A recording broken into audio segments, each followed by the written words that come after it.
It's some of the best coffee you'll ever drink. I remember I used to have this hill come down. I lived in Martin. I lived behind the hospital, so we had this hill, like this paved hill coming down. And dude, this thing was probably, I mean, it was fairly steep. You know, it wasn't like super steep, but it was just enough.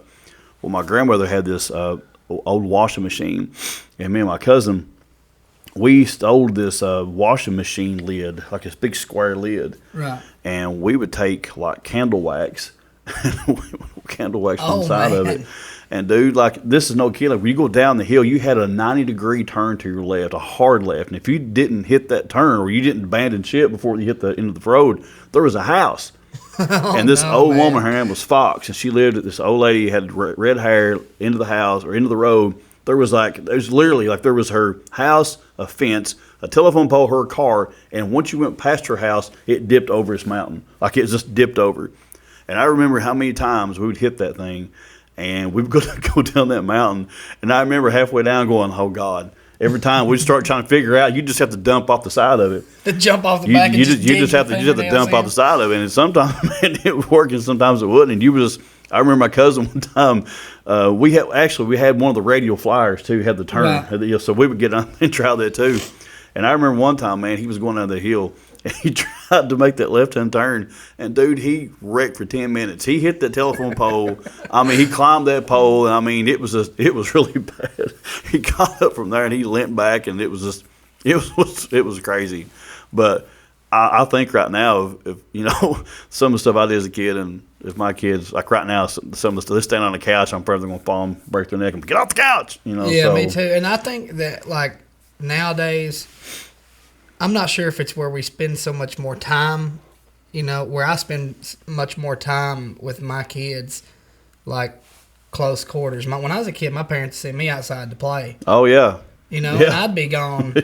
Yeah. I would be gone from daylight till after dark. They would beat me in the house. You know, I'd be in the creek banks playing. I've done some stuff when I was a kid that they let me do that I would not allow my kids to do at all. Dude, we used to make bows and arrows. There were some of the kids, and we would take these old saplings, and we would cut the limbs off, and we would get like, you know, elastic or pantyhose or something other, and we would like tie these things off, and we'd make arrows. We'd sharpen the ends of it, and dude, we would like shoot each other with. Man! We'd take BB guns and shoot each other with BB guns. Yeah, I remember having BB gun wars. Man, we got so bored one time. I grew up down on Flat Gap, and so there was like maybe 4 neighborhood kids at the time, but there wasn't nothing else to do. But my Uncle Billy, he owned a bunch of Tennessee walking horses, and me and this little guy from up the road, his name was Kyle, we got into a horse poop slinging fight one time. Now you talk about bored, buddy. You gotta be bored to have a horse poop slinging fight. Listen, we would take we would get the same thing. We would we would go around the neighborhood and get like dog poop and put in these brown paper bags. Oh man! We would go to people's doors and we would light those things on fire. Listen, it was back then, man, was just it was such a different time than what it is now, and I mean I can't imagine doing that kind of crazy stuff right now. It would just be crazy.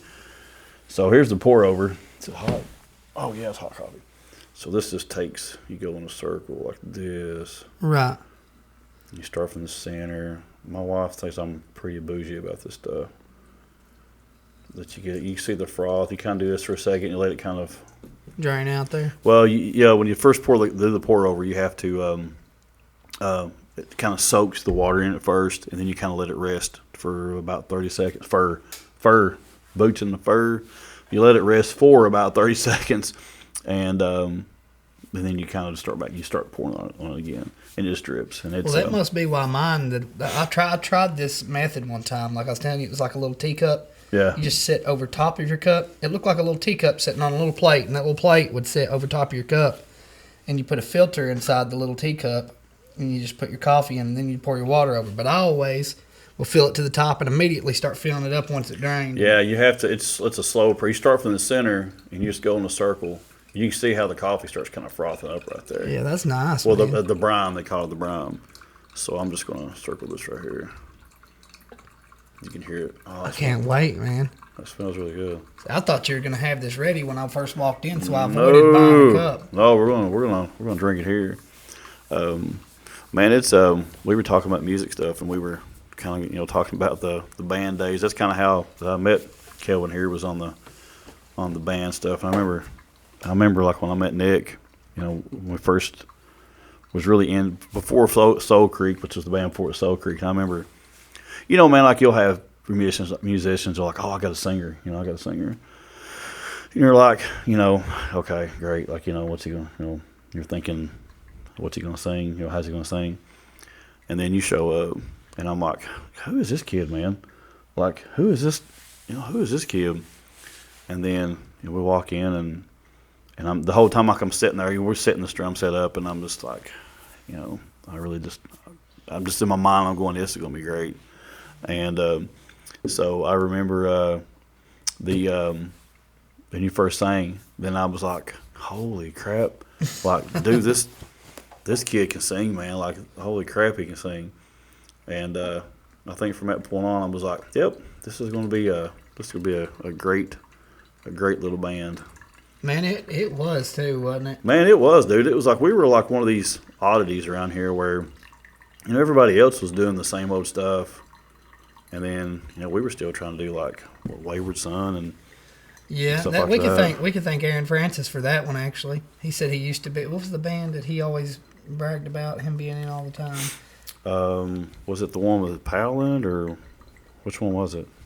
I'm not sure. He's the one, he told us that they had this big old medley that they would